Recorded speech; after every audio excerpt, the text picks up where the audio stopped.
तो चैप्टर का नाम है इलेक्ट्रोस्टैटिक।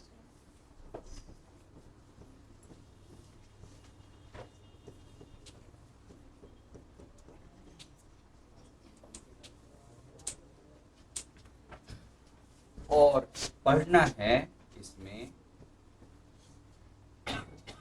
सब।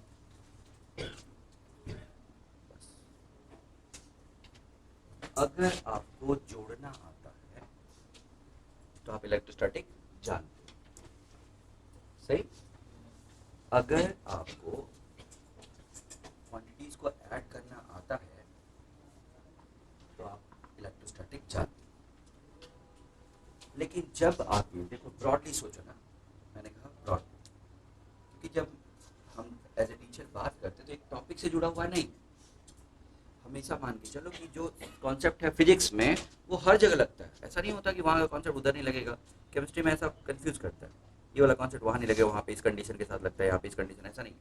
यहाँ पे पूरी फिजिक्स में जहाँ भी लगाओगे एक ही जैसा काम करेगा। यही तुम्हें अगर जोड़ना आता है तो तुम हर क्वांटिटी जोड़ सकते हो, सही है। तो जैसे ही बात करते हैं सम की, तुम्हारे सामने दो टाइप की प्रॉब्लम आती है, सम ऑफ वेक्टर क्वांटिटी या सम ऑफ स्केलर क्वांटिटी। हमारे सामने वेक्टर क्वांटिटी या स्केलर क्वांटिटी के सम के बारे में बात कर रही है। मैं अभी इलेक्ट्रिसिटी की बजाय इस चैप्टर में लगने वाले कॉन्सेप्ट के बारे में बात करना चाहता हूँ, ठीक है। अब वेक्टर क्वांटिटी का सम करते समय तुमने क्या सीखा है? कुल मिला के सीखा ही क्या है भाई? तुमने ये सीखा कि दो वेक्टर को जोड़ना है तो क्या करे, है ना? क्या सीखा है? दो वेक्टर को जोड़ना है तो क्या करे। दो से ज्यादा वेक्टर को जोड़ना है तो क्या करें? दोनों में ही तुमने एक ही चीज सीखी है, रिजॉल्व कर दो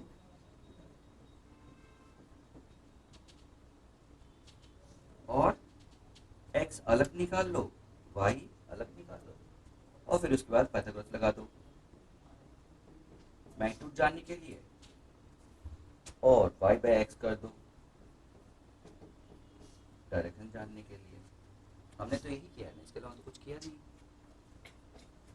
बस ये जो दो वेक्टर तीन वेक्टर काउंटेबल वेक्टर के बारे में बात कर रहे हैं कि बजाय ये भी हो सकता है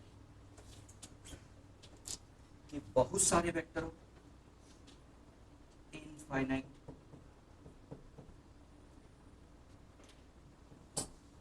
वेक्टर,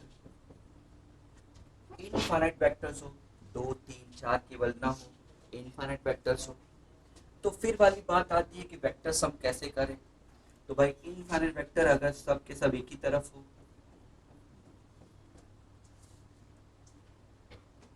तो डायरेक्ट इंटीग्रेशन कर दो, यही ना। अगर इनफाइनाइट वेक्टर क्या हो, अलग अलग डायरेक्शन में हो, इनफाइनाइट वेक्टर अलग अलग डायरेक्शन में हो, तो सभी को रिजॉल्व करके x की तरफ जो कंपोनेंट है उसको अलग इंटीग्रेट कर दो, वेक्टर सम कर दो। पक्का मेरी बात समझ में? और y की तरफ जो कंपोनेंट है उसको अलग इंटीग्रेट कर दो, जैसे इलेक्ट्रिक फील्ड इन x या इलेक्ट्रिक फील्ड इन y। तो इलेक्ट्रिक फील्ड इन x का छोटा सा टुकड़ा निकाल के इंटीग्रेट कर दो, इलेक्ट्रिक फील्ड इन y का छोटा सा टुकड़ा निकाल के इंटीग्रेट कर दो। इससे तुम्हें Ex और Ey मिल जाएगा, और बाकी फिर पाइथागोरस लगा दो। तो इसका मतलब जब भी वेक्टर सम आएगा तो या तो सेम डायरेक्शन में सारे वेक्टर्स होंगे या डिफरेंट डायरेक्शन से होंगे, काउंटेबल होंगे या अनकाउंटेबल। ये तो चार केस है। सेम डायरेक्शन में है डायरेक्ट जोड़ दो, अनकाउंटेबल है डायरेक्ट इंटीग्रेट कर दो बिना रिजॉल्व किए। लेकिन अगर डिफरेंट डायरेक्शन में है तो क्या करो, रिजॉल्व करके इंटीग्रेट कर दो। क्लियर है बच्चों? पक्का? मैं केवल ये जानना चाहता हूँ कि जो मैंने अभी बताया है वो कितना तुम्हें समझ में आया है। तो मैं छोटा सा कॉन्सेप्ट पूछ रहा हूँ, देखना जरा। क्या तुम्हें आइडिया है थोड़ा सा, ये करंट कैरिंग वायर है, सब 10th में पढ़े। क्या तुम्हें पता है इसकी मल्टीपल सर्कुलर होती है, ऐसे एक्सिस ऐसे होती है मल्टीपल सर्कुलर, पक्का ना? तो अगर इसकी मल्टीपल सर्कुलर होती है तो यहाँ पे जो टुकड़ा लिया उसके कारण भी मल्टीपल सर्कुलर होगी, यहाँ पे टुकड़ा लिया, यहाँ पे टुकड़ा लिया, यहाँ पे टुकड़ा लिया, सारी मल्टीपल क्या होगी, सर्कुलर होगी। यानी सबकी डायरेक्शन कहाँ होगी, हर एलिमेंट के कारण कैसी होगी, सब अंदर ही होगी। यानी सारे वेक्टर्स एक ही डायरेक्शन में। तो क्या करेंगे ऐसे में, एक का एलिमेंट लेके डायरेक्ट इंटीग्रेशन, कोई रेजोल्यूशन नहीं। मेरी बात समझ में, क्योंकि सबकी डायरेक्शन क्या है, मैंने क्या बोला समझ में, सीधा इंटीग्रेशन। और छोटे से टुकड़े के कारण मल्टीपल निकाल के, जो भी निकालने के लिए वो बताया जाएगा, वो बात नहीं है, बात स्टोरी की है। क्या मेरी स्टोरी क्लियर है? तो उसके लिए तुम पढ़ोगे बायोट एंड सेवर्ट्स लॉ, जो एक टुकड़े के कारण मल्टीपल बताएगा, और ऐसे से सभी टुकड़े की मल्टीपल हम क्या कर देंगे, जस्ट इंटीग्रेट विदाउट रिजॉल्व किए। समझ गए? अच्छा, ऐसे ही मान लो मैं पोटेंशियल चाहता हूं, क्या चाहता हूं, पोटेंशियल। टेंशन नहीं लेने का। इलेक्ट्रिक फील्ड कैसी क्वांटिटी थी, वेक्टर। मल्टीपल कैसी क्वांटिटी है, वेक्टर। वेक्टर में क्या देखना होता है, डायरेक्शन जोड़ने के लिए। लेकिन पोटेंशियल में क्या देखना होता है, स्केलर। स्केलर तो कैसे जोड़ेंगे, डायरेक्ट। उसको तो वेक्टर है ही नहीं, तो रिजॉल्व ही क्यों करेंगे। तो अगर मुझे एक छोटे से टुकड़े के कारण यहाँ पे पोटेंशियल पता चल गया, दूसरे टुकड़े के कारण पोटेंशियल, तीसरे के कारण पोटेंशियल, सबका निकालना है, तो एक टुकड़े के कारण यहाँ पे पोटेंशियल डीवी निकाल के इंटीग्रेट कर दोगे, तो सीधा सा स्केलर क्वांटिटी को जोड़ना है, जुड़ जाएगा। जब स्केलर क्वांटिटी को जोड़ना है तो काउंटेबल होता तो सबको डायरेक्ट जोड़ते, 1 2 3 4। अनकाउंटेबल है तो इंटीग्रेट करेंगे। मेरी बात समझ में आई क्या बच्चों, बोलो। लेकिन अगर यहाँ पे मान लो चार्ज वायर है, चार्ज वायर, अब यहाँ पे तुम देखोगे तो यहाँ से का जो टुकड़ा है वो इलेक्ट्रिक फील्ड इधर लगाएगा, यहाँ का जो टुकड़ा है वो इलेक्ट्रिक फील्ड इधर लगाएगा, यहाँ का टुकड़ा इलेक्ट्रिक फील्ड इधर लगाएगा, अलग अलग डायरेक्शन का अलग अलग लगाएगा। क्या शिक्षा मिली बच्चों? फिर वेक्टर है ये, इनफाइनाइट वेक्टर है, लेकिन अलग अलग डायरेक्शन में। अलग डायरेक्शन में तो क्या करना पड़ेगा, रिजॉल्व करके एक्स में अलग और वाई में। यही सब तो तुम्हारा पूरा 12th है, सोच के देखो। इसके अलावा कुछ है क्या? जितने डेरिवेशन सब यही है। यानी मैं अगर जोड़ना जानता हूं सही से तो मैं सारे डेरिवेशन कर सकता हूं, एक्सेप्ट कोई मुझे छोटे से एलिमेंट के कारण बता दे। तो कूलम्स लॉ छोटे से एलिमेंट के कारण बता के निकलवाता है, बैट एंड सेवर्ट्स लॉ छोटी सी मल्टीपल बता के फिर निकलवाता है। ये भी कूलम्स लॉ से ही निकलता है पोटेंशियल का। कहने का मतलब कोई रूल हम पढ़ते हैं, एक वो रूल छोटा सा एक रिजल्ट बताता है। जरा सोच के देखो, मैं जो बोल रहा हूं उसको सुनो। स्टोरी इंपॉर्टेंट है, पढ़ाई नहीं। 11th वालों के लिए बहुत इंपॉर्टेंट सुन लो। स्टोरी पे जाओ, पढ़ाई नहीं करनी है, इसलिए मैं बिठा रहा हूँ यहाँ पे। नहीं चाहता हूँ कि मैं 12th पूरा एक साल खत्म हो जाए। हो जाएगा अगर तुम्हारी स्टोरी क्लियर है। बाकी मैथ्स तो हर चैप्टर में, हर टॉपिक में एक ही निकलता है। जब हर टॉपिक में मैथ्स एक ही लगता है और मेरी स्टोरी क्लियर है, बचेगा क्या? क्योंकि ये जो मैं बता रहा हूँ वो खुद निकाल लोगे तुम अपने, क्योंकि स्टोरी तो क्लियर होगी ना मुझे क्या करना है। तो ये जो एडिशन वाली बात है पूरी फिजिक्स में, ये पूरा पूरा घूम फिर के हम लोग मैग्नेटिज्म में ये पढ़ते हैं। पूरा इलेक्ट्रोस्टैटिक में सेकंड पार्ट ये पढ़ेंगे पोटेंशियल, इलेक्ट्रोस्टैटिक में फर्स्ट पार्ट ये पढ़ेंगे। पूरा फर्स्ट पार्ट ये खत्म कर दिया, पूरा सेकंड पार्ट इलेक्ट्रोस्टैटिक का ये खत्म कर दिया, पूरा मैग्नेटिज्म ये खत्म कर दिया, बस। और इसके अलावा कुछ नहीं होता। बाकी तुम्हारे सारे डेरिवेशन घूम घूम के मैं केवल, मैंने कहा मैं स्टोरी यानी मेरे रास्ते क्या है इससे निपटने के, इस चैप्टर के से निपटने के मेरे रास्ते क्या है वो है। थियोरेटिकली उसके बाद अलग धीरे धीरे चलेगा। मैं केवल एक वो बता दूं प्रीफेस एक तरह से कि आखिर में हम पढ़ने क्या वाले। छोटा सा एग्जांपल एक और, मान लो ये रिंग है, चार्ज रिंग। अब चार्ज रिंग के सेंटर पे यहाँ पे कहीं तुम देख रहे हो, तो ये छोटा सा टुकड़ा उसको इधर की तरफ धक्का देगा कि नहीं? भाई धक्का देगा ना, छोटा टुकड़ा धक्का देगा चार्ज को। चार्ज यहाँ बगल वाला क्या उधर ही धक्का देगा? ये वाला ऐसे धक्का देगा तो बगल वाला ऐसे धक्का देगा ना, यहाँ वाला ऐसे धक्का देगा ना, यहाँ वाला ऐसा धक्का देगा ना। इसका मतलब क्या तुम्हें लग रहा है कि ये ऐसे एक कोन बनेगा? दिख रहा है कि नहीं? धक्का देता हुआ एक कोन, यानी सबके सब इधर ऐसे बने, है कि नहीं? क्या ये फील हो रहा है? भाई यहाँ वाला ऐसे धक्का देगा, यहाँ वाला ऐसा धक्का देगा, यहाँ वाला ऐसा धक्का देगा, ऐसा वाला सब मिला के क्या बनेगा? एक कोन। पूरा बनेगा कि नहीं एक कोन? बोलो। अब ये कोन ऐसा बनेगा, फिर वही बात, वेक्टर है कि स्केलर, वेक्टर। सेम डायरेक्शन में, अलग डायरेक्शन में, तो क्या करते हैं, सबको x की तरफ रिजॉल्व कर लो, सबको y की तरफ, सारे x वाले को अलग जोड़ दो, सारे y वाले को अलग जोड़ दो। अब ये स्टोरी देखो कॉमन है, फिर बचा क्या अब इसके बाद, इंटीग्रेशन मैथ्स। देखिए स्टोरी कॉमन है, ये स्टोरी चलती रहेगी, ग्रेविटेशन में चलेगी, इलेक्ट्रिसिटी में चलेगी, मैग्नेटिज्म में चलेगी, हर जगह ये स्टोरी चलेगी ऐड करने वाली, ठीक है। तो पहले तो इस चैप्टर में हम एडिशन ही पढ़ने वाले हैं, उसके अलावा कुछ पढ़ने वाले नहीं है। हाँ लॉजिक लगा देगा उसमें, क्या लगा देगा, लॉजिक। लॉजिक कैसे लगाता है, जैसे क्या मार्स मिशन देखा तुम लोगों ने, ये अर्थ है, ये मार्स है, मेरे पास तेल एकदम नहीं है, मतलब फ्यूल एकदम नहीं है, फ्यूल एकदम नहीं है। देखो यही चीज क्या लगा देगा, बस यही चीज को कॉन्सेप्ट में बिठा देगा उठा के, एडिशन को। सही है, मैं चाहता हूं कि अर्थ से अपना सैटेलाइट मार्स पे भेजूं, लेकिन तेल नहीं है एकदम मेरे पास, मतलब फ्यूल। सही, तो मैं क्या करूं, दिमाग लगा के मुझे भेजना है, कम से कम फ्यूल में है ही नहीं, तो मैं इसमें जो क्या नहीं लगता, घूमने के लिए क्या नहीं लगता, थोड़ा सा फ्यूल लगता है। एक बार सैटेलाइट को बिठा दिया, उसका उसको चक्कर लगा दिया, और धीरे धीरे चाहे सोलर से चाहे जैसे भी, धीरे धीरे उसकी एनर्जी बढ़ा रहे हैं, तो एनर्जी बढ़ाने से उसकी वेलोसिटी बढ़ेगी तो रेडियस बढ़ता जाएगा ना, और रेडियस बढ़ते बढ़ते बढ़ते बढ़ते एक टाइम ऐसा आएगा जब ये उसकी फील्ड में घुस जाएगा। कहाँ घुस जाएगा, उसकी फील्ड में, पहले इसकी फील्ड में था तो इससे अट्रैक्टेड था, अब उसकी फील्ड में घुस जाएगा तो उसका चक्कर लगाएगा।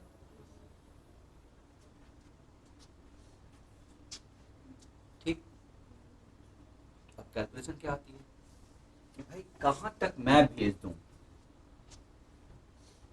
है ना, सारी कैलकुलेशन किस पे है कि मैं कहां तक भेजूं कि उसके बाद उसकी फील्ड में चला जाए, समझ गए। तो ये कहां तक भेजूं, भाई इसके कारण फोर्स उधर लग रहा है, उसके कारण फोर्स इधर लग रहा है, जहां पे दोनों बैलेंस हो जाए, उसके आगे मैं भेजूं, तब उसके बाद वो स्ट्रांग है, उससे पहले मैं स्ट्रांग था। अरे सुने क्या बच्चों, तो कैलकुलेशन क्या है, अगेन वो जगह ढूंढो जहां पे इसके कारण और इसके कारण फोर्स इक्वल लगे, यानी वेक्टर सम, फोर्स का वेक्टर सम जीरो, यानी फोर्स क्या हो जाए, नेट जीरो। वेक्टर सम तो करेंगे फोर्स है, तो इसका मतलब अगेन किसकी बात कर रहे हैं, sum of force will be zero, बस इतना ही। वो जगह ढूंढो जहां पे सम ऑफ फोर्स जीरो।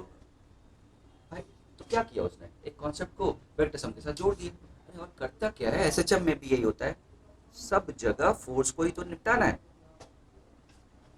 वापस आते हैं हम अपने चैप्टर पे, क्या तुम्हें समझ में आता है कि फिजिक्स पढ़ने का तरीका क्या है। फिजिक्स पढ़ने का तरीका है, बेसिक्स स्ट्रॉन्ग करो, बाकी सब अपने आप आएगा, अपने आप आएगा। बेसिक्स स्ट्रॉन्ग, बेसिक्स मतलब अब ये क्या है, वेक्टर सम ही तो है, और तो कुछ है। तो ये तो हो गया तुम्हें वेक्टर सम। स्केलर सम का मतलब मैंने कहा पोटेंशियल के बारे में, जैसे भाई डायरेक्ट जोड़ते हैं वहां पे, तो इसमें तो कोई दिक्कत है नहीं, बस यहाँ पे दो ही केस हो सकता है, काउंटेबल है तो डायरेक्ट जोड़ो, अनकाउंटेबल है तो इंटीग्रेट करो, बस, और तो कुछ है नहीं। तो यहाँ पे जोड़ने में ज्यादा दिक्कत नहीं, यानी पोटेंशियल आ जाए निकालने को तो खुश हो जाओ। क्यों खुश हो जाओ, रिजॉल्व नहीं करना है। इलेक्ट्रिक फील्ड आए तो थोड़ी प्रॉब्लम है, रिजॉल्व करना है, दो दो अलग अलग करना पड़ेगा, सुनाई दिया। लेकिन पोटेंशियल क्या होता है, स्केलर। स्केलर मतलब ऐसे, ये मुझे इतना गर्म कर रहा है, ये मुझे इतना गर्म कर रहा है, ये मुझे इतना गर्म कर रहा है, तो टोटल टेम्परेचर मेरा बताओ, ऐसा वाला, तो सबका टेम्परेचर सम कर दो।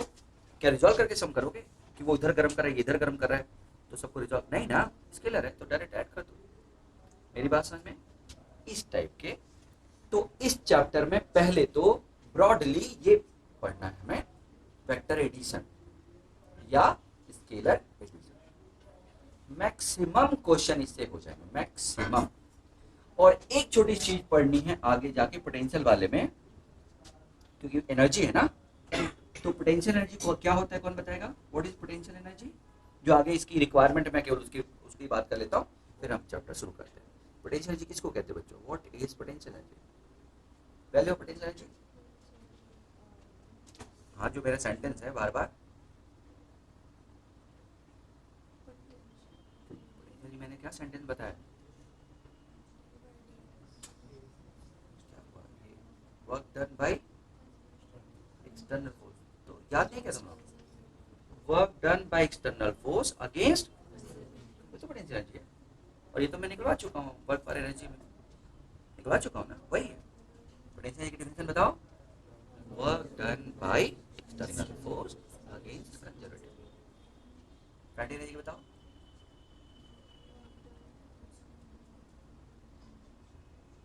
Work done by net force is change in kinetic energy. Work done by net force is change in kinetic energy. Work done by conservative force minus times potential energy, या work done by external force against conservative potential, घटा है ना। ठीक है, आगे बढ़े। ये सबकी रिक्वायरमेंट पोटेंशियल जी, पोटेंशियल जी पढ़ता है तो चैप्टर ही खत्म है। उधर वाला टॉपिक मतलब इलेक्ट्रिसिटी का एक वेक्टर वेक्टर इफेक्ट पढ़ेंगे, एक स्केलर इफेक्ट पढ़ेंगे। वेक्टर इफेक्ट में हम पढ़ेंगे electric field force, scalar effect में एनर्जी और पोटेंशियल, फिर इनके आपस में कॉम्बिनेशन रिजल्ट्स। फिर से सुनना, इलेक्ट्रोस्टैटिक के दो पार्ट पढ़ेंगे, एक वेक्टर पार्ट और एक स्केलर। वेक्टर पार्ट में पहला क्या पढ़ेंगे, फोर्स और फील्ड, फोर्स एंड फील्ड। इसमें क्या पढ़ेंगे, एनर्जी, जैसा फोर्स होता है वैसा उसका इफेक्ट एनर्जी है, फील्ड का इफेक्ट एक तरह से पोटेंशियल है। तो एनर्जी एंड पोटेंशियल, बस ये चार चीज पढ़ना है। फिर आपस में इनमें relation relation between electric field and potential, छोटे छोटे पॉइंट, इलेक्ट्रोस्टैटिक पोटेंशियल मतलब सॉरी इक्विपोटेंशियल सरफेस, छोटी छोटी बातें।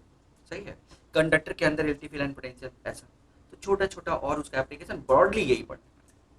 सही है, तो ये हमारा चैप्टर का इलेक्ट्रिसिटी में सम बहुत इंपॉर्टेंट है, सम।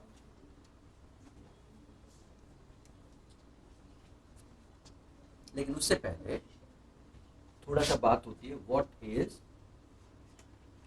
Charge and effect of charge, charge के बारे में। तो बच्चों एलिमेंटल प्रॉपर्टी है ये, जो दो ऑब्जेक्ट के इंटरेक्शन का कारण है। बस, नेचर में कितने फोर्स होते हैं, नेचर में कितने फोर्स हैं, बोलो।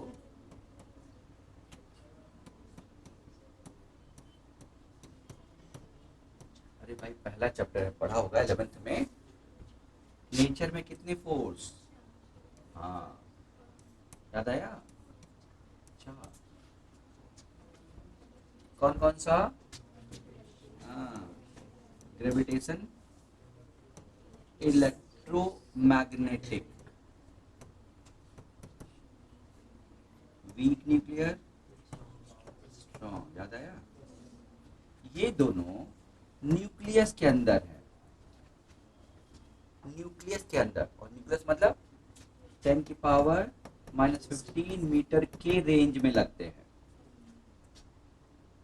और जैसे ही मैं बोलूंगा फोर्स बिटवीन बॉडीज, तो ये फट से क्या हो जाएंगे, जीरो। इसके बारे में बात नहीं करेंगे, इसका मतलब बिटवीन बॉडीज, तो ये बिटवीन बॉडी तो हो नहीं सकता, बॉडी कभी इस रेंज की हो नहीं सकती। तो फोर्स बिटवीन बॉडी बोलते ही ये तो गए, यानी हम इसकी बात नहीं कर रहे हैं, तो इन दोनों की बात कर रहे हैं। अब ये किसके कारण होता है, मास के कारण। ये किसके कारण होता है, चार्ज। तो इसका मतलब कि अगर मैं चार्ज को डिफाइन करना चाहूँ तो क्या बोलूं, cause of interaction between bodies with a force other than gravitational force। cause of interaction, आपस में इंटरेक्शन का कारण, बॉडीज बोलते ही ये दोनों गायब हो गए, अब ये दो बच गए।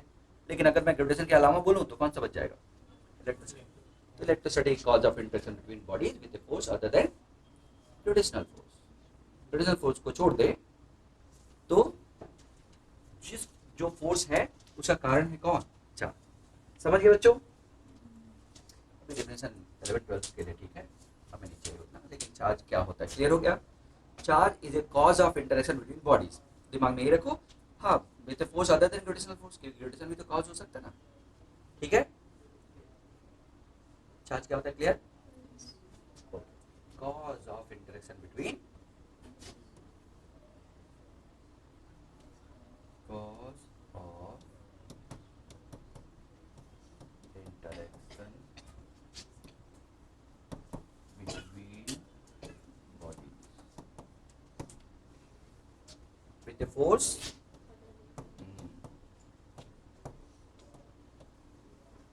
other than gravitational. ठीक, ये तो हो गया चार्ज। अब बात आती है चार्ज तो समझ में आता है। अगला है चार्ज आता कहां से है, यानी मेनली चार्जिंग ऑफ बॉडी। थोड़ा थोड़ा तुम अपने एनसीईआरटी से पढ़ लेना बच्चों ना, वो पॉजिटिव नेगेटिव चार्ज कैसे आता है, फर और है ना ग्लास रब किया जाता है फर पे फिर वूल पे, तो वो सब तुम पढ़ लेना। तुम समझ रहे हो, उतना टाइम नहीं है अपने पास, है ना, तो वो थोड़ा थोड़ा पढ़ लेना। चार्जिंग ऑफ बॉडी हमारे काम का है, इसमें क्वेश्चन बनते हैं तो मैं एक बता, ठीक है। तो चार्जिंग ऑफ बॉडी की हम बात करें तो बॉडी की चार्जिंग की बात करें तो कैसे होने वाला है। मान लो हमारी जो बॉडी है, फिर से चार्जिंग ऑफ बॉडी बल्कि ऐसा 3 तरीके से कर सकते हैं। कोई बॉडी को चार्ज 3 तरीके से कर सकते हैं। एक कंडक्शन, दूसरा इंडक्शन और तीसरा फ्रिक्शन इलेक्ट्रिसिटी।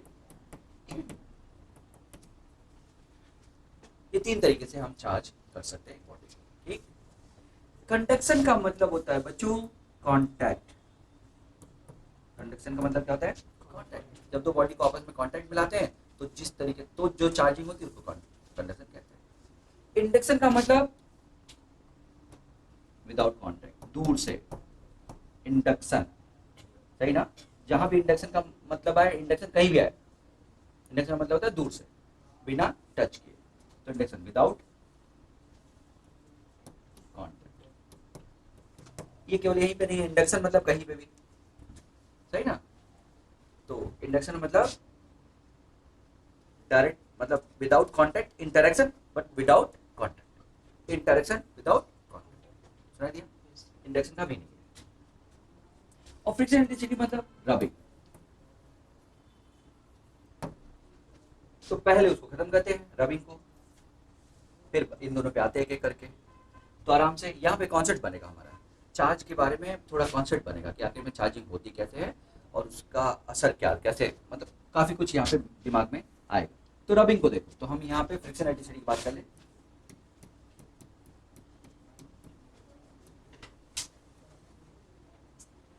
तो बोलो बच्चों, दो बॉडी को ऐसे रब कर रहे हो तो क्या हो रहा है, फ्रिक्शन ड्यू टू रबिंग।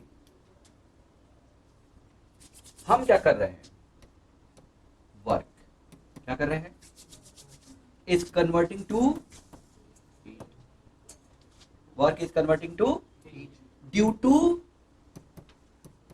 अब सही है, friction converting to heat due to friction, सही है। दिस हीट क्या कर रहा है, absorb by material and electrons, material को इसको एब्जॉर्ब कर रहा है, कुछ हवा में भी चला जा रहा है, सारा नहीं तो कुछ तो चला जा रहा है, अब बाकी सब इलेक्ट्रॉन की एनर्जी बढ़ाएगा, बढ़ाएगा ना, तो ये heat will be absorb by electron, उसको क्या करेगा, एब्जॉर्ब करेगा कि नहीं, बाकी भी कहीं जाएगा लेकिन इलेक्ट्रॉन भी एब्जॉर्ब करेगा। और कोई भी चीज अगर हीट एब्जॉर्ब कर लेती है एनर्जी उसकी बढ़ जाती है कि नहीं भाई। कोई भी मटेरियल को अगर तुम गर्म करते हो, हीट देते हो तो क्या बढ़ता है, उसकी एनर्जी बढ़ जाती है। तो विल इंक्रीज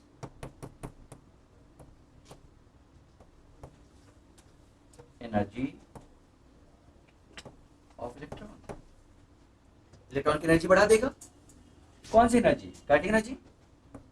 अरे बोलो बच्चों, इलेक्ट्रॉन के पास और कौन सी एनर्जी होगी, काइनेटिक तो होगी, और कौन सी एनर्जी होगी, सुना दिया। तो वो काइनेटिक एनर्जी बढ़ा देगा, और काइनेटिक एनर्जी बढ़ा देगा तो when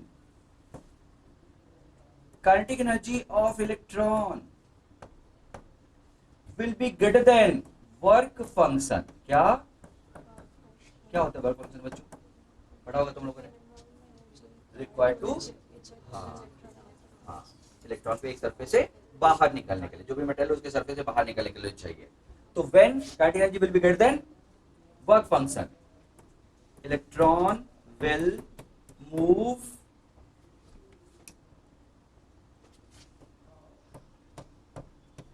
from one body to other. Electron एक बॉडी से दूसरी बॉडी में चला जाएगा, एंड साथ में दोनों भी होगा, अदर बॉडी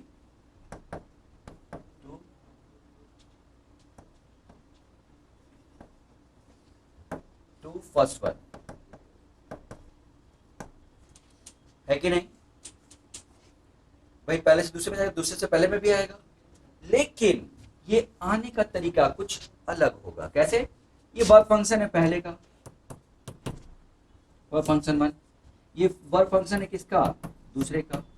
यहाँ पे ढेर सारे इलेक्ट्रॉन है, सही है? तो भाई इसका वर्क फंक्शन ज्यादा है, सही? तो इसको कूदने के लिए ज्यादा मेहनत करनी पड़ेगी ना, जबकि ये जल्दी जल्दी कूद जाएंगे, है कि नहीं? तो जिसका वर्क फंक्शन कम है वहां से ज्यादा इलेक्ट्रॉन आ जाएंगे, जिसका वर्क फंक्शन ज्यादा वहां से कम इलेक्ट्रॉन जाएंगे। बोलो, इसका मतलब कि जो जिससे ज्यादा इलेक्ट्रॉन आ जाएंगे वो क्या हो जाएगा? हाँ, ये पॉजिटिव हो जाएगा, क्योंकि इलेक्ट्रॉन तो चले गए, है कि नहीं बच्चों? हाँ, तो ये ढेर सारे इलेक्ट्रॉन चले गए, तो क्या लिखूं यहाँ पे? Body with lace work function will be positively charge and vice versa. तुम समझ गए? क्या ये सबको समझ में आया क्या हो रहा है? जिसका वर्क फंक्शन ज्यादा है उसको कूदने के लिए ज्यादा एनर्जी की रिक्वायरमेंट होगी, उतनी एनर्जी नहीं है, बेचारा कूद नहीं पाएगा, एक दो ही कूद पाएंगे। जबकि जिसका वर्क फंक्शन कम है उससे ज्यादा इलेक्ट्रॉन चले जाएंगे, ज्यादा इलेक्ट्रॉन चले जाएंगे तो वो खुद पॉजिटिव चार्ज होएगा, इलेक्ट्रॉन तो चलेगा, नेगेटिव चार्ज चला गया। सुना क्या बच्चों? लेकिन मूव हमेशा इलेक्ट्रॉन ही करेगा, पॉजिटिव चार्ज मूव नहीं कर सकता, यानी कि पॉजिटिव चार्ज कूद के चला गया नहीं। तो याद रहे यहाँ से एक चीज पॉइंट क्या इंपॉर्टेंट है, केवल इलेक्ट्रॉन ही मूव करते हैं, है ना बच्चों? कौन मूव करता है? केवल इलेक्ट्रॉन। सुनाई दिया? क्यों इलेक्ट्रॉन मूव करते हैं? ध्यान रहे, पॉजिटिव चार्ज मूव नहीं कर सकता। पॉजिटिव चार्ज मूव करेगा तो न्यूक्लियस मूव कर जाएगा, न्यूक्लियस मूव कर जाएगा तो एक मेटल ही मूव कर जाएगा। वो तो नहीं हो सकता कि एक बॉडी दूसरी बॉडी से कनेक्ट किया, ये बॉडी मूव करके उसमें चली गई, नहीं ना? समझ गए चार्जिंग क्या होती है? तो जब नेट चार्ज ये जाएगा, इसका मतलब net movement of electron will appear, spelling APE है, डबल डबल होता है कि एज, ये जो नेट मूवमेंट है वो किसी से काम करता है? कोई चार्जिंग के साथ दिखता है नेट मूवमेंट। भाई 1 से 100 1 से 50 गए तो 50 इलेक्ट्रॉन एक पे पॉजिटिव एक पे नेगेटिव चार्ज बना देगा। क्या तुम्हें समझ में आया? क्या कहते हैं इसको, रबिंग से कैसे चार्जिंग होती है, सही? बोलो बच्चों। कंडक्टर में क्या होता है? कंडक्टर को जब रब करते हो ना तो इलेक्ट्रॉन जाता है लेकिन फट से वापस भी आ जाता है, यानी वहां पे इलेक्ट्रॉन का नेट मूवमेंट, मतलब एक तरह से, या ऐसे कर सकते हैं कि दोनों पे नेट मूवमेंट नहीं होता, ऐसे बोल सकते। कंडक्टर के बीच में एक कंडक्टर को दूसरे कंडक्टर से रब करोगे ना तो नेट मूवमेंट क्यों नहीं होगा? एक तरह से मान के चलो कि वर्क फंक्शन होगा ही नहीं या बहुत कम होगा, तो नेट मूवमेंट क्या हो जाएगा? जीरो हो जाएगा कंडक्टर में। तो कंडक्टर में चार्जिंग से नहीं दिखता, रबिंग से चार्जिंग नहीं दिखती। समझ गए? जैसे हम लोग कंघी को लेके बाल में रगड़ते तो अटैक करता है ना, वो फ्रिक्शन इलेक्ट्रिसिटी है। कंघी क्या है? इंसुलेटर, सही है? कंडक्टर में ऐसा नहीं हो सकता, लोहे को रगड़ के तुम ले आओ तो नहीं हो, क्योंकि चार्ज का नेट मूवमेंट नहीं होता उसमें, तो दिक्कत। ये थोड़ा सा आइडिया रख लेना। हो गया छोटा सा पॉइंट रबिंग। तो रबिंग के बारे में अगर बात करेंगे तो क्या खास कारण है? कारण क्या है? एक लाइन में अगर बोलो रबिंग से चार्जिंग का क्या कारण है, बताओ। बहुत ही सिंपल वर्ड में अगर बोले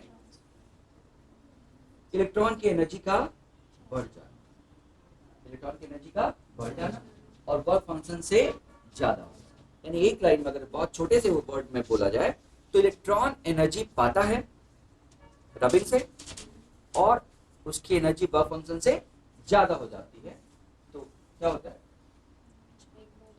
कॉल कर लो, कॉल कर लो।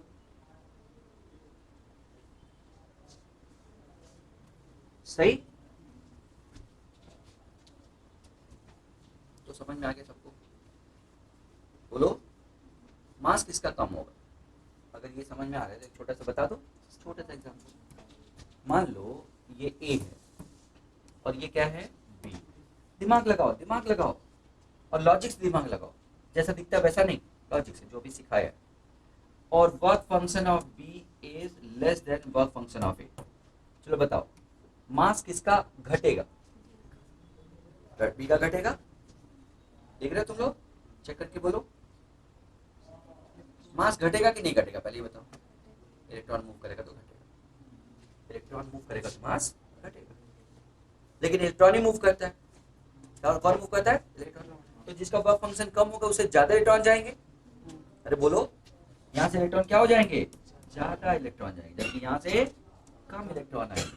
और ज्यादा इलेक्ट्रॉन चले जाएंगे तो मास लेके चले जाएंगे ना अपना। बोलो बच्चों, तो उतना मास कम हो जाएगा, अपना मास लेके इलेक्ट्रॉन लेके चला जाएगा। सुनाई देगा बच्चों? बस हो गया। तो mass of B will reduce, mass of A will, क्योंकि यहां से large number of electron will move to A. तो फंक्शन कम है, यही सही है। ध्यान रखना, इलेक्ट्रॉन के मूवमेंट से देखा जाता है, पॉजिटिव चार्ज के मूवमेंट से नहीं। क्लियर? आगे बढ़ते हैं। यानी वर्क फंक्शन जिसका कम होगा उसमें पॉजिटिव चार्ज आएगा और मास घट जाएगा। वर्क फंक्शन कम होगा तो पॉजिटिव चार्ज आएगा। वर्क फंक्शन मतलब समझ आता है? Energy required. अगर एनर्जी कम रिक्वायर्ड है तो वहां पे ज्यादा लोग चले आएंगे। सही है? सॉरी, ज्यादा लोग चले जाएंगे वहां से। कम एनर्जी रिक्वायर्ड है जाने के लिए तो ज्यादा लोग चले जाएंगे, ज्यादा लोग चले जाएंगे। सही? असल में बाउंड है ना इलेक्ट्रॉन, इलेक्ट्रॉन क्या है? बाउंड, बाउंड है। और हमने क्या किया? उनको एनर्जी दे दी। तो कम एनर्जी अगर चाहिए भागने के लिए तो सारे इलेक्ट्रॉन भाग जाएंगे एनर्जी लेके। सही ना? सारा मतलब। नेक्स्ट है कंडक्शन।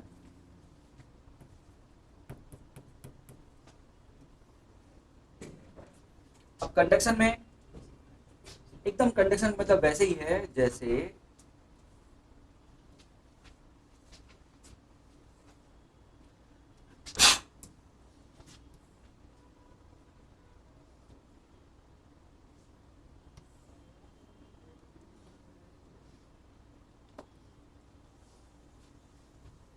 ज्यादा पानी है, ज्यादा पानी नहीं है, ज्यादा हाइट है, कम पानी है।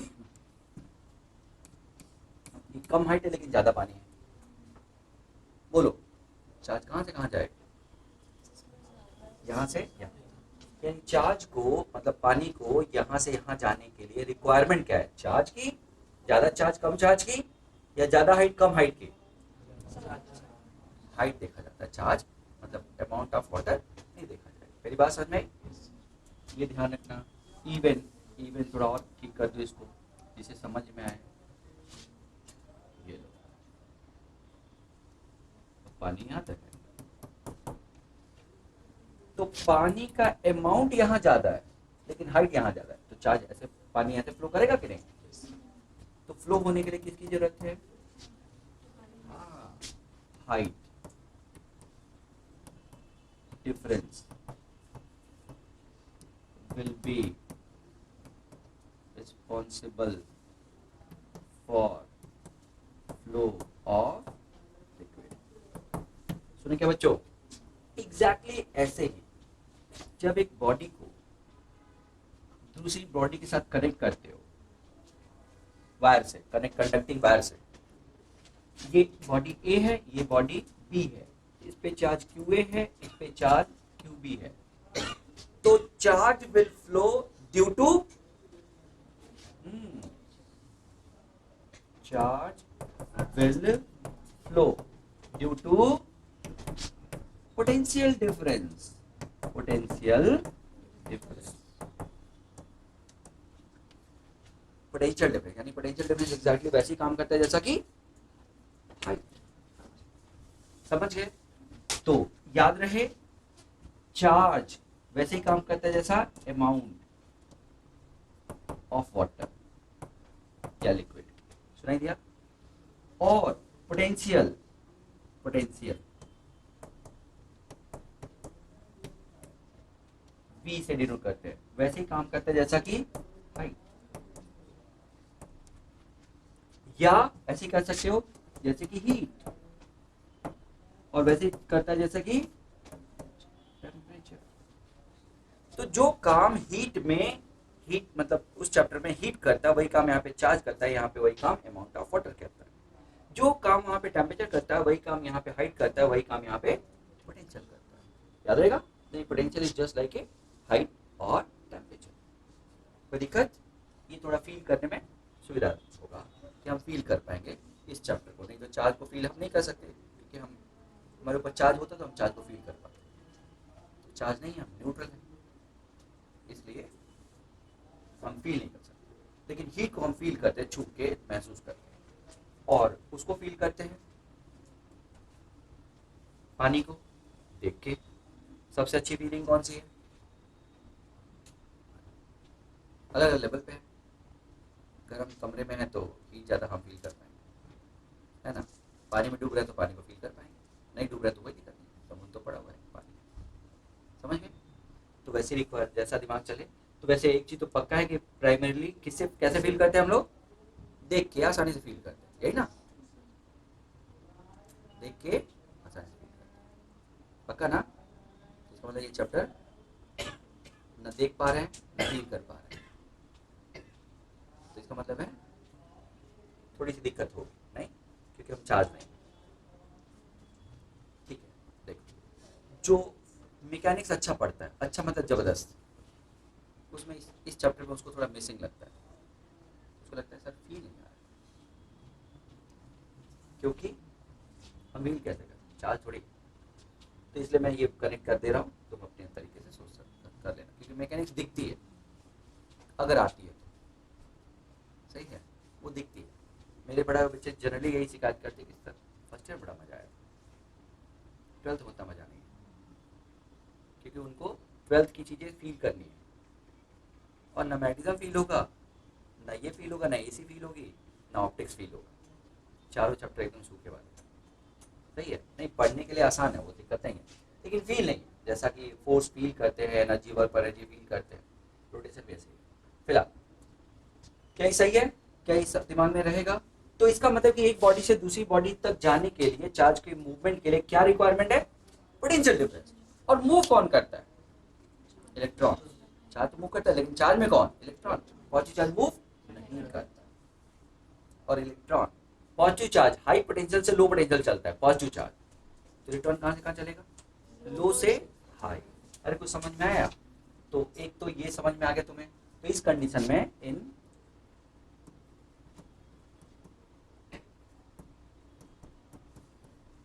Electrostatic potential difference will be responsible for movement of charge। पहला पॉइंट। दूसरा, only electron can move, only electron will move in solid. हम लोग सॉलिड पढ़ रहे हैं ना यहाँ पे, तो केवल क्या मूव करेगा? इलेक्ट्रॉन।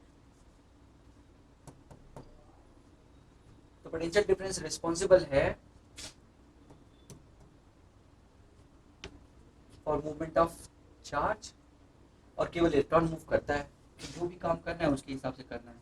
अच्छा, क्या और मूवमेंट का कारण क्या है? थोड़ा सा देखो, मैं इधर उधर के साथ मिक्स कर देता हूँ, तुम लोग पढ़े हो, और थोड़ा सा मैंने कहा ना फिजिक्स के साथ कॉमन सेंस है। बोलो, एक मास ऊपर अगर है तो उसकी एनर्जी ज़्यादा है,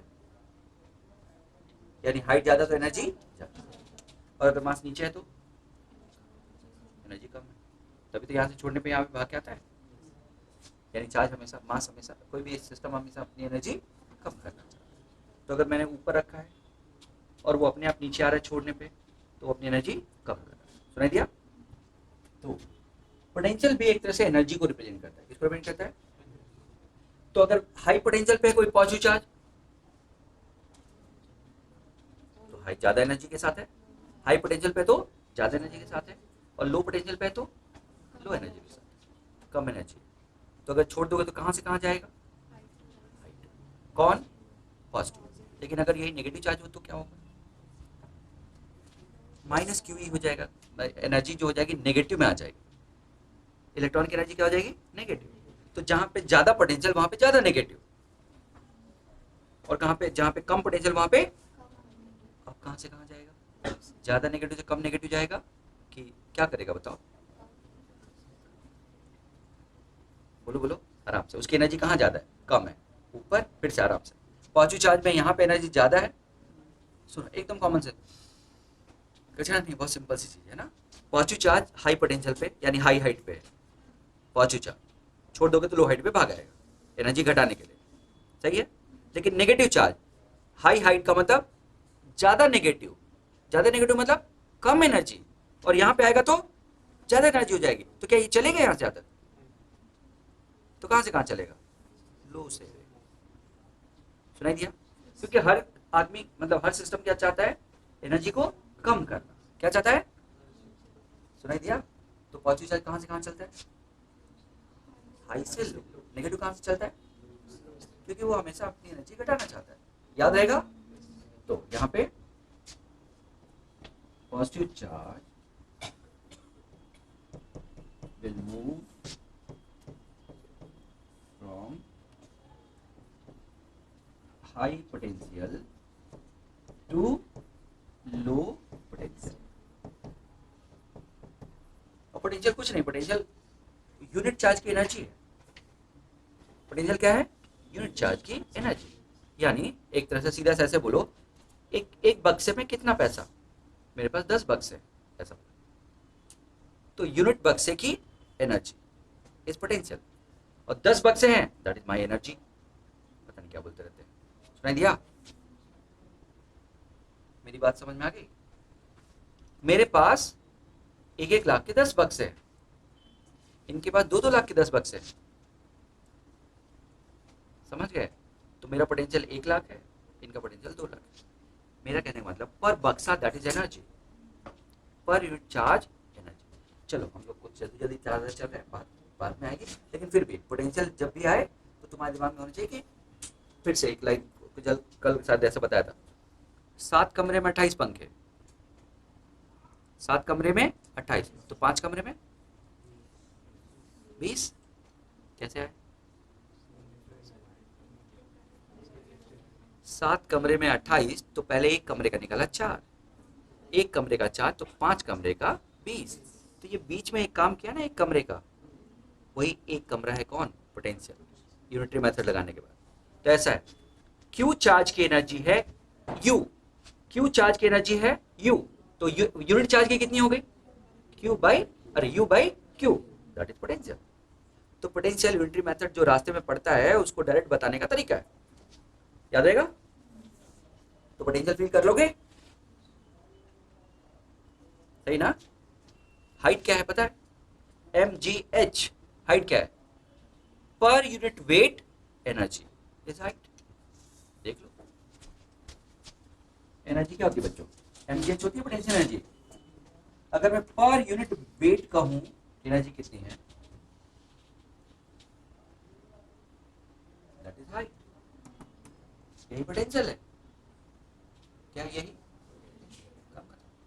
सही ना? फिलहाल के थोड़ा कॉमन सेंस छोटा सा समझ लीजिए। क्या तुम्हें ये समझ में आया? तो पोटेंशियल क्या है? एनर्जी है, यूनिट चार्ज की एनर्जी। ठीक? तो पॉजिटिव चार्ज अपनी एनर्जी घटाने के लिए हाई से लो जाता है, लेकिन नेगेटिव चार्ज,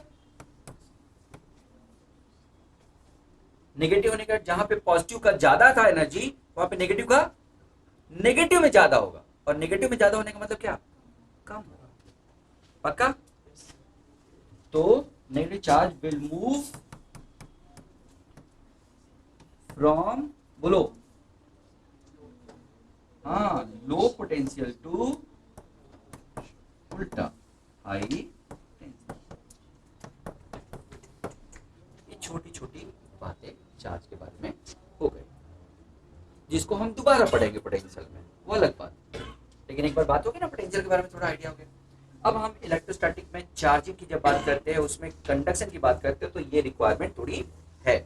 चलो देखते हैं कैसे है इसकी रिक्वायरमेंट। तो पानी एक लेवल से दूसरे लेवल पे मूव करेगा, हाई से लो, कब तक? जब तक लेवल सेम ना हो जाए, जब तक लेवल, और जब तक लेवल सेम ना हो जाए तब तक मूव करेगा। ऐसे ही चार्ज एक बॉडी से दूसरी बॉडी मूव करेगा जब तक पोटेंशियल सेम ना हो जाए। क्या सेम ना हो जाए? हाँ। तो अगला पॉइंट, पहला क्या हो गया? यहाँ पे इलेक्ट्रोस्टैटिक में थोड़ा सा ये बात समझ ली हमने, उससे पहले चार्जिंग की बात कर ली है ना। अब वापस आते हैं फिर से, एक बॉडी ए है, दूसरी बॉडी क्या है? बी। मैं चार्जिंग नहीं पढ़ा रहा हूँ, किसी बुक में चार्जिंग तो 2 लाइन में खत्म कर देगा। मैं कॉमन सेंस डेवलप करने की कोशिश कर रहा हूँ इस चैप्टर की। इस चैप्टर में कॉमन सेंस जो होगा उसको डेवलप कर रहा हूँ। चार्जिंग इसमें भी और अगला जो चार्जिंग इंडक्शन होगा उसमें भी, ये कॉमन सेंस है, याद आएगा। तो अगर मैंने इन दोनों को वायर से जोड़ दिया, कंडक्टिंग वायर से, और यहाँ पे चार्ज QA है, यहाँ पे चार्ज क्या है? QB है, सही। तो चार्ज will flow until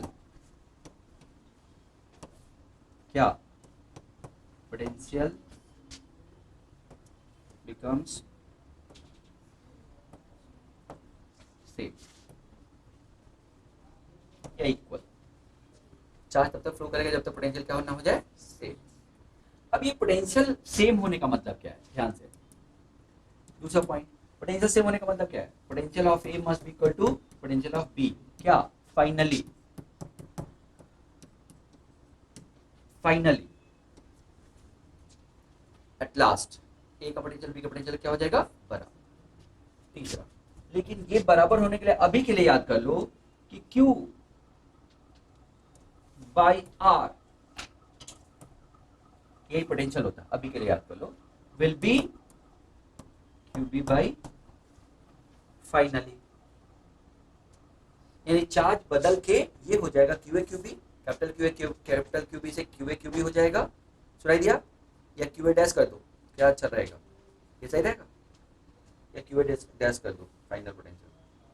ठीक है, चलो ये Q स्मॉल कर दिया, पहले कैपिटल था अब स्मॉल कर दिया, बदल के। सुनाई दिया? तो ये जब तक हो जाएगा तब तक चार्ज फ्लो होगा, यानी फाइनली ये सिचुएशन आ जाएगी। और इस सिचुएशन को याद करने के लिए तुम्हें सीधा याद रखो कि फाइनली जो चार्ज होगा वो रेडियस के प्रोपोर्शनल आ जाएगा। कैसे आ जाएगा बच्चों? फाइनली जो चार्ज होगा वो रेडियस के प्रोपोर्शनल होगा, खत्म। यानी कब जाके रुक जाएगा चलना? जब चार्ज रेडियस के रेशियो में आ जाएगा। समझ गए? तो पोटेंशियल सेम होने का मतलब ये है। मैं पोटेंशियल की बात अगर ना करता यहाँ पे, तो मैं सीधा ये बोलता कि चार्ज तब तक फ्लो होगा जब तक दोनों जो चार्ज है वो रेडियस के प्रोपोर्शनल आ जाए। तो मैं अगर पोटेंशियल को स्किप करना चाहूँ, जैसे कि जब 12th में पढ़ाता हूँ तो उनको पोटेंशियल नहीं पता, वो तो आगे पढ़ेंगे, और ये तो शुरुआत है। तो वहाँ पोटेंशियल ना पढ़ाने के लिए मैं सीधा एक लाइन बोलता हूँ, ये सब छोड़ देता हूँ। यहाँ पे सीधा बोलता हूँ कि चार्ज एक जगह से एक बॉडी से दूसरी बॉडी तक तब तक फ्लो करेगा जब तक कि दोनों का चार्ज किस रेशियो में ना आ जाए? रेडियस के रेशियो में। ये सिंपल एक तरीका है पोटेंशियल से अगर स्किप करना चाहते हो तो। लेकिन पोटेंशियल यूनिट चार्ज की एनर्जी है, इतना जानने में कोई दिक्कत नहीं है, क्योंकि फिर पानी का फ्लो, हीट का फ्लो, ये सब हमें समझ में आ जाए, कनेक्ट कर पाएंगे। ठीक है बच्चों? अच्छा, तो लेकिन हम ऑलरेडी जानते हैं क्या कि चार्ज जितना पहले था उतना ही बाद में रहेगा। जितना चार्ज पहले था उतना ही, तो total initial charge will be equal to total final charge, क्योंकि charge can neither be created nor be destroyed, it can be transferred from one body to एक बॉडी से दूसरी बॉडी में ट्रांसफर कर सकते हैं, लेकिन क्रिएट डिस्ट्रॉय नहीं कर सकते। तो एक बॉडी से दूसरी बॉडी में ट्रांसफर होने के बाद भी चार्ज क्या रहेगा फाइनली ओवरऑल सेम। तो शुरू में कितना था क्यू ए क्यू बी था ना, बाद में कितना हो गया क्यू ए क्यू बी, यही तो हो गया ना बच्चों, ये हो गया। तो एक इक्वेशन ये बना और एक इक्वेशन ये बना। तो ऐसे बोल सकते हो शॉर्टकट में कि टोटल चार्ज दोनों पे डिवाइड होगा in ratio of radius. Total charge दोनों पे क्या हो जाएगा, डिवाइड हो जाएगा, रीडिस्ट्रीब्यूट हो जाएगा। किस रेशियो में, रेडियस रेशियो में, याद आएगा। तो इस दोनों को मिला के 1 and 2 से 1 and 2, फ्रॉम 1 and 2। बोलो टोटल क्या स्टेटमेंट हो गया, टोटल चार्ज है ना will be divided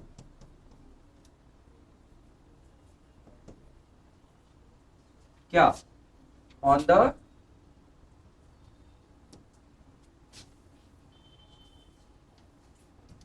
divided on bodies in ratio of their radius।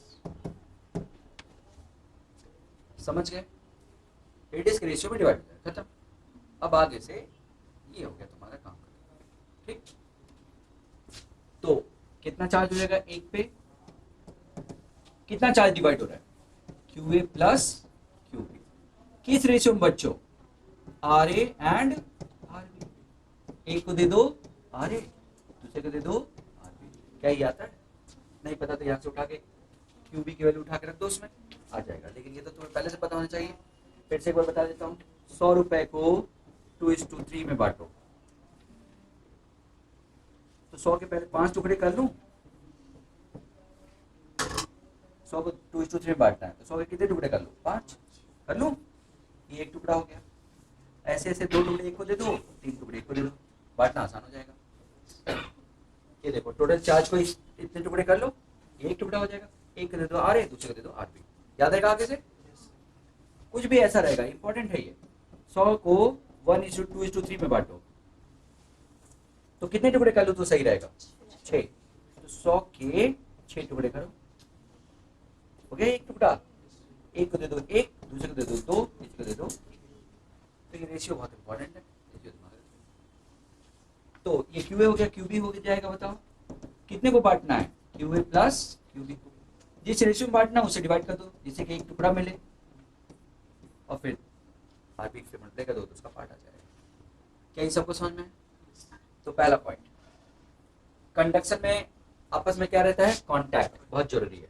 Conduction में क्या रहता है, तो पहला पॉइंट तो सबसे पहले इंपॉर्टेंट ये है कि bodies must be in contact. तो पहला पॉइंट तो ये, bodies must be in contact. Conduction में बॉडीज किसमें रहेगी, कांटेक्ट। दूसरा, कांटेक्ट से क्या होगा, charge will flow from one body to other body until potential becomes same या equal, है ना। पोटेंशियल इक्वल होने का मतलब Q will be proportional to R। Potential equal होने का मतलब Q will be proportional to R। ये सब चाहो तो तुम स्किप करो, तुम्हारी मर्जी, लेकिन potential will be equal to proportional to R, ये कह सकते हो सीधा। यानी finally sorry, charge will be potential proportional to, charge will be proportional to R finally, okay. Potential बोल रहा हूं, सॉरी, ठीक है ना। अच्छा इनिशियली, अच्छा एक चीज और इंपॉर्टेंट है, चार्ज कहीं नहीं जाता, तो जितना चार्ज पहले था उतना चार्ज बाद में भी होगा, पक्का। और एक इक्वेशन ये मिलेगा, एक इक्वेशन वहां से मिलेगा कि Q A by Q B equal to R A by R B. दोनों सॉल्व करके हम रेशियो मेथड लगा के भी कर सकते हैं, या वहां से इक्वेशन सॉल्व करके भी कर सकते हैं। समझ में फाइनली। इसके बाद चेंज इन मास कितना होगा, चेंज इन मास कौन बताएगा, चेंज इन मास। पहले चार्ज कितना था, क्यू ए, अब चार्ज कितना है, क्यू ए, है कि नहीं। ये तो चार्ज चेंज हुआ, लेकिन ये चार्ज चेंज हुआ कैसे होगा, इलेक्ट्रॉन के मूवमेंट से। तो कितने इलेक्ट्रॉन मूव किए होंगे, इलेक्ट्रॉन पे चार्ज से डिवाइड कर दो, सही है। जैसे एक आदमी 2 यूनिट चार्ज ले जा रहा है और 10 यूनिट चार्ज अगर गया हो तो 5 आदमी गए होंगे। फिर से समझना, एक आदमी 2 यूनिट का चार्ज लेके जा रहा है और टोटल 10 यूनिट का चार्ज चेंज हुआ है, इसका मतलब कितने आदमी गए? 5। तो वही है, एक आदमी इतना चार्ज ले जा रहा है और टोटल इतना चार्ज गया है, तो कितने इलेक्ट्रॉन गए होंगे? इतने। ये नंबर ऑफ इलेक्ट्रॉन होगा। क्या होगा ये? और हर इलेक्ट्रॉन अपने साथ मास ऑफ इलेक्ट्रॉन लेके जा रहा है, इतना मास लेके जा रहा है कि नहीं? तो इतना मास में चेंज आया होगा। सुनाई दिया क्या बच्चों? यहाँ पे ये क्या है, इसको क्या कहेंगे? Number of electron. Number of electron moved या ट्रांसफर्ड, ये वाला part number of electron moved है। पक्का ना? मेरी बात समझ में? फिर समझाओ इसको, कितना टोटल चार्ज किया वो पता चल गया। मान लो 15 यूनिट चार्ज गया और एक आदमी 3 यूनिट चार्ज ले जाता है, तो कितने आदमी गए होंगे? 5। समझ दे रहे हैं कैसे? तो इसका मतलब 15 जो चार्ज गया ओवर एक कितना ले जाएगा, इससे नंबर पता चल जाएगा। सुनाई दिया? और हर आदमी अपने साथ 40 किलो ले गया, 10 to 40 टोटल मास चेंज आ गया। समझा पाया कि बच्चों? याद रखना कि इलेक्ट्रॉन ही मूव करता है। मूव कौन करता है? ये इंपॉर्टेंट है। सही। तो मास चेंज, ये नंबर ऑफ इलेक्ट्रॉन मूव भी पूछ सकता है, तो ये पूछ लिया। मास चेंज पूछे तो ये हो गया। अब अगला क्या पूछेगा? किसका मास बढ़ा, किसका मास घटा, ये पूछ लेगा। सही। मोल का पूरा कॉन्सेप्ट आता है ये सब, मतलब छोटा छोटा मोल वाला जो कॉन्सेप्ट कॉमन सेंस लगता है ना, वो सब इसमें लग जाएगा। सही है। जैसे कहेगा कि एक मोल NaCl से, एक मोल NaCl से हर एक इलेक्ट्रॉन हमने उठा लिया, निकाल लिया, तो बताओ टोटल चार्ज कितना हो गया उसके ऊपर। ऐसे ऐसे क्वेश्चन इसमें बनते हैं कॉमन सेंस वाले, जो मोल वाले होते हैं।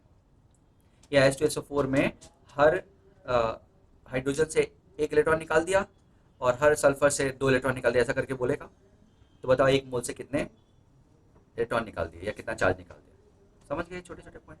तो मोल वाले कॉन्सेप्ट सारे लगते हैं इसमें, सारे आ सकते हैं। ठीक। जैसे बोला कि कप ऑफ वाटर में से हर एटम से, हर मॉलिक्यूल से, एक कप ऑफ वाटर में, एनसीईआरटी का क्वेश्चन है, एक कप ऑफ वाटर में हर मॉलिक्यूल से एक इलेक्ट्रॉन निकाल दिए, तो कप पे कितना चार्ज आ गया। समझ गया कैसे क्वेश्चन बनते हैं? कैसे आएगा पता है? ये समझ में आ गया? हाँ ठीक है। अब एक वैसे क्वेश्चन जो मैंने अभी बोला, कप ऑफ वाटर का मतलब क्या? 250 ml। 250 ml मतलब 250 ग्राम। 250 ग्राम को 18 से डिवाइड कर दो, क्या आएगा? Number of moles. और हर मोल को 6.6 जो भी, हाँ, एवोगैड्रो नंबर से मल्टीप्लाई कर दो तो क्या आ जाएगा? Number of molecules. Number of, और हर मॉलिक्यूल से एक इलेक्ट्रॉन निकाला, तो इंटू 1.6 × 10⁻⁹ इतना चार्ज निकाल दिया उसमें से, तो इतना चार्ज उसके ऊपर आ जाएगा। समझ गए कैसे होता है क्वेश्चन? छोटे छोटे क्वेश्चन। अब इसमें कॉम्प्लिकेट कर सकते हैं। कॉम्प्लिकेट का मतलब क्या है? बढ़ा सकते हैं कि भाई हाइड्रोजन से एक निकाल दिया, ऑक्सीजन से 2 निकाल दिए, है कि नहीं? या ऐसा, या इसमें से आधा टूट के हाइड्रोजन ऑक्सीजन बन गया, जो कुछ भी 100 क्वेश्चन बन सकते हैं उसमें। क्या वो तो मोल का छोटे छोटे क्वेश्चन होता है। ठीक है, हो गया। अब एक क्वेश्चन कर लो। ये 2 आइडेंटिकल स्फीयर्स है, आइडेंटिकल, ये भी रेडियस r है, ये भी रेडियस r है, आइडेंटिकल है। इस पे 4 कूलम का चार्ज था, इस पे 2 कूलम का चार्ज है। ये A है, ये क्या है? B। आइडेंटिकल है, A और B। वायर से कनेक्ट कर दिया, ठीक है। What will be change in, what will be change in mass of B? चलो लगाओ दिमाग तो थोड़ा सा। B के मास में कितना चेंज आ जाएगा? सबसे पहले ये बताओ कि B का मास, तो ये गलती होती है, इसलिए कोई कॉमन, बहुत कॉमन गलती है, लेकिन आगे से नहीं होनी चाहिए बस। तो फाइनली क्या होगा? आइडेंटिकल है तो आप बराबर बराबर बटेगा ना बच्चों, 1:1। आइडेंटिकल है तो 1:1 बचेगा। तो ये 4 से कितना हो जाएगा बच्चों? Finally 3 coulomb. और ये 2 से बढ़ के कितना हो जाएगा? 3 कूलम। बराबर बराबर बटेगा क्योंकि आइडेंटिकल है ना? अब ये 4 से 3 हुआ, तो 4 से 3 कैसे हुआ होगा? पॉजिटिव चार्ज गया होगा? नहीं, पॉजिटिव चार्ज मूव नहीं करता। यहां से 1 कूलम का नेगेटिव चार्ज इस पे आके इसके एक पॉजिटिव को कम कर दिया होगा, इलेक्ट्रॉन आके, और इस पे एक पॉजिटिव जब गया नेगेटिव तो पॉजिटिव दिखने लगा होगा। एक्चुअल में क्या हुआ समझ में? क्या फिर से बोलूं? इससे 1 कूलम का पॉजिटिव चार्ज पे आया होगा, नेगेटिव चार्ज, जिससे इससे 4 प्लस माइनस 1 कूलम, 3 कूलम बच गया, और एक नेगेटिव यहाँ से जाने से एक पॉजिटिव यहाँ पे दिखने लगा होगा, जो पहले दिख नहीं रहा था क्योंकि न्यूट्रल दिख रहा था, है ना? तो 2 पहले था और एक नेगेटिव जाने से पॉजिटिव दिखने लगा। समझ गया कैसे हुआ होगा? हाँ, इसका मतलब फाइनली क्या हुआ होगा? 1 कूलम का चार्ज यानी electron will move from B to A, ये ना बच्चों, B to A मूव करेगा, सही है? तो चेंज इन मास निकालने के लिए बताओ, 1 कूलम ओवर 1.6 इंटू 10 की power minus 19 into 9.1 mass of electron 10 की पावर माइनस 31, इतना हो जाएगा मास। क्या? ए का इंक्रीज, ए का क्या हो जाएगा? इंक्रीज। तो mass of A will increase and mass of B will decrease, क्योंकि इलेक्ट्रॉन मूव करेगा तो उल्टा दिखता है हमें। अगर पॉजिटिव चार्ज दिया रहेगा तो उल्टा दिखेगा, नेगेटिव चार्ज दिया रहेगा तो सही, पॉजिटिव चार्ज दिया ना तो उल्टा दिखेगा। तो दिमाग लगा लेना कि ये पॉजिटिव चार्ज नेगेटिव चार्ज के कारण गड़बड़ी ना हो। ठीक है बच्चों? तो एक छोटा सा क्वेश्चन ये टॉपिक में, और एक छोटा सा क्वेश्चन, ये तो सिंपल सा, ये R है, ये 2R है, ये 3R है, ये 4R है। इस चार को तो हम देख ही लेंगे, लेकिन इसके अलावा मैं कह दूं ऐसे 10 स्टेप किए तो बताओ कि फाइनल वाले पे कितना चार्ज होगा, ऐसा। तो भी क्या किया, इस पे चार्ज कितना था? Q, बाकी सब पे इनिशियल क्या था? 0। तो initially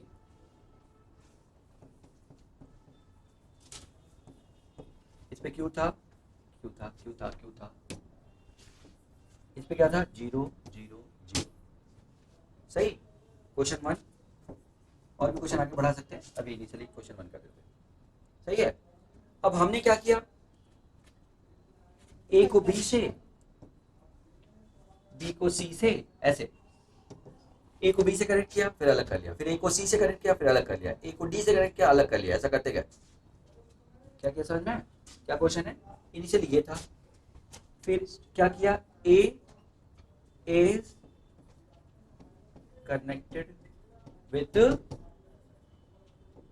B and then removed, B से कनेक्ट किया फिर रिमूव कर दिया, then again A is connected to C and removed and so on, ये करते चले। समझ गए क्वेश्चन क्या है? ए को बी से कनेक्ट किया रिमूव कर दिया, फिर सी से कनेक्ट किया फिर रिमूव कर दिया, फिर डी से कनेक्ट किया रिमूव कर दिया, ऐसा करते चले गए। सही? तो what will be new charge distribution? Final charge distribution क्या होगा? क्वेश्चन समझ में? तो ये देखना है। तो बताओ, ए को बी से कनेक्ट किया, बी से ना, तो क्या हुआ? ये बी थोड़ा बड़ा है, तुम जानते हो। ए को बी से कनेक्ट किया तो क्या हुआ बताओ? तो ये चीज देखना ऐसे, क्या मैं, ठीक है अब थोड़ा देखना पड़ेगा, समझ गया ना? लिखने का तरीका गड़बड़ है, समझने में तो दिक्कत नहीं होगी, लेकिन लिख नहीं सकते ना बड़ा सा चीज।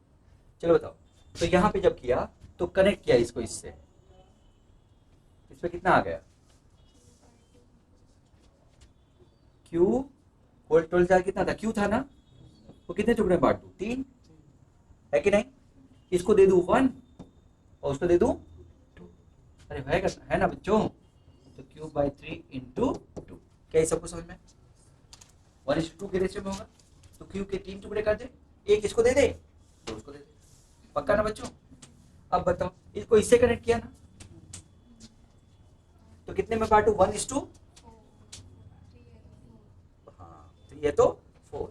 अरे बोलो बच्चों, ये कितना है? 3 आ रहा है ना, तो 1 और 4 के रेशियो में, 1 और 3 के रेशियो बांटना है तो 4 टुकड़े करूं तो कितने के 4 टुकड़े करूं बताओ? क्यूब बाई 3 के 4 टुकड़े कर दूं, है ना? एक को दे दूं 3 उसको, और इसको क्या मिल जाएगा? Cube by 3/4 into 1। समझ गए? बोलो बोलो। अब फिर से इसका ऐसे करना है, फिर से ऐसे करना है ना। अब अगला जोड़ दो, तो वो 4 है तो 5 टुकड़े करने पड़ेंगे।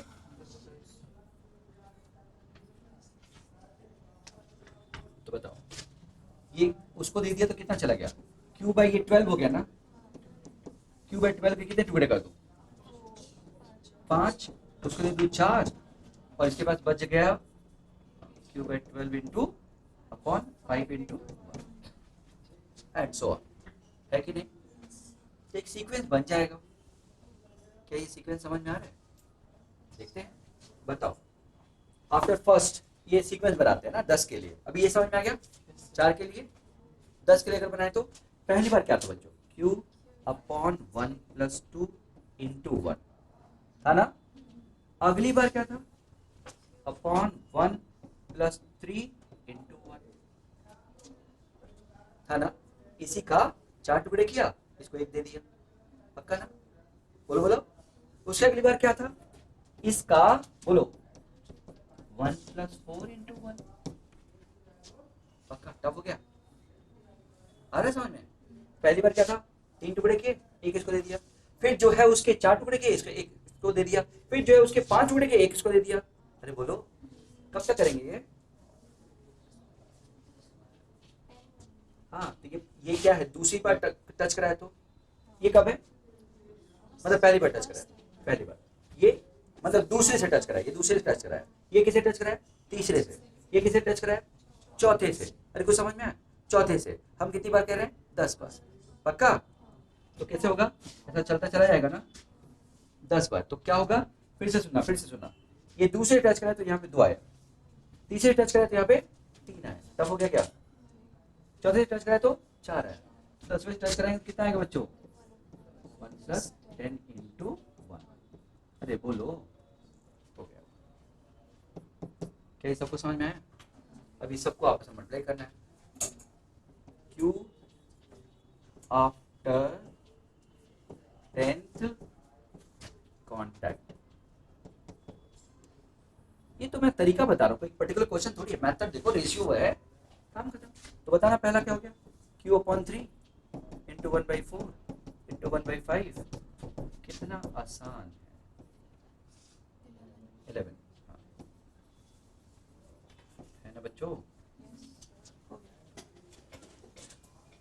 अरे बोलो, 1/2 इंटू 1 कर लो, क्या आ गया? Q upon 11 factorial. नहीं, तुम लोग मैट्रिकल वाले नहीं मत समझे, बाकी 2 3 4 5 अप टू 11 ना। बोलो बोलो। तो 2q अपॉन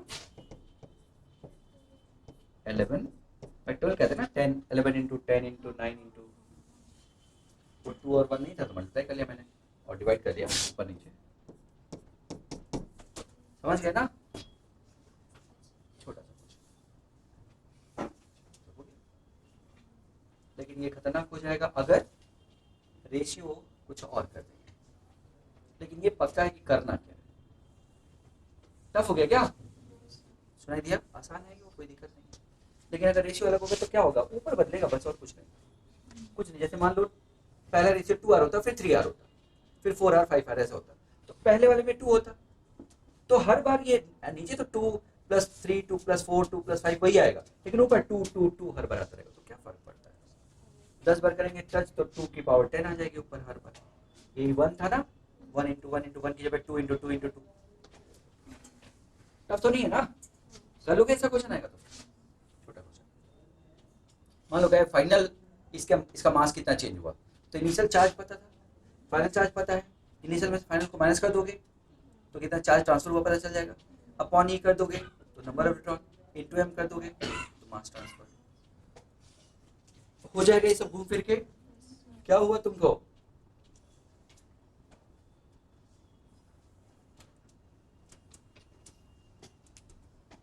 बिस्तर उस्तर लगवा दो पीछे, जैसा बोलो, बस एक बार बोलो तो करते क्या हो तुम, समझ नहीं आता। 7 बजे सो के आते हो, 9 बजे फिर शुरू हो जाते हो। तुमको बोला था डॉक्टर को दिखाने के लिए, दिखाए तो चाहते क्या हो, अगली साल फिर सोना। अरे इस नींद से बाहर निकलने का कुछ चाहत है कि यही चाहत है ये चलते रहे ऐसा, तो डॉक्टर को दिखाओ, नहीं तो अगले साल फिर पढ़ना पड़ेगा।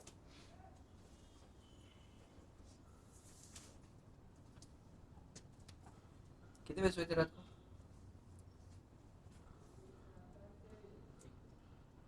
1 बजे, और कितने बजे उठे थे, 6.5 घंटे। और सवेरे भी सोते हो, दिन को भी कभी नहीं, यहाँ को छोड़ के क्लास में सोते सोते उसको छोड़ के बताओ, नहीं सोते हो तो 1 घंटा और बढ़ा लो, लेकिन क्लास में मत सो ना। 7.5 6.5 घंटे को 7.5 घंटे कर दो, इसी तरह नहीं चाहिए, उसको बढ़ा लो, 12 बजे सो जाओ, दिन भर सोते रहोगे ऐसे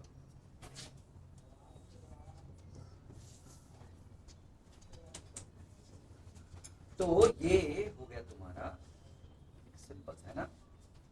तो मेरे ख्याल से कंडक्शन समझ में आया तुमको, है ना। कारण क्या है कंडक्शन का, पोटेंशियल डिफरेंस। कारण क्या है, ये कारण।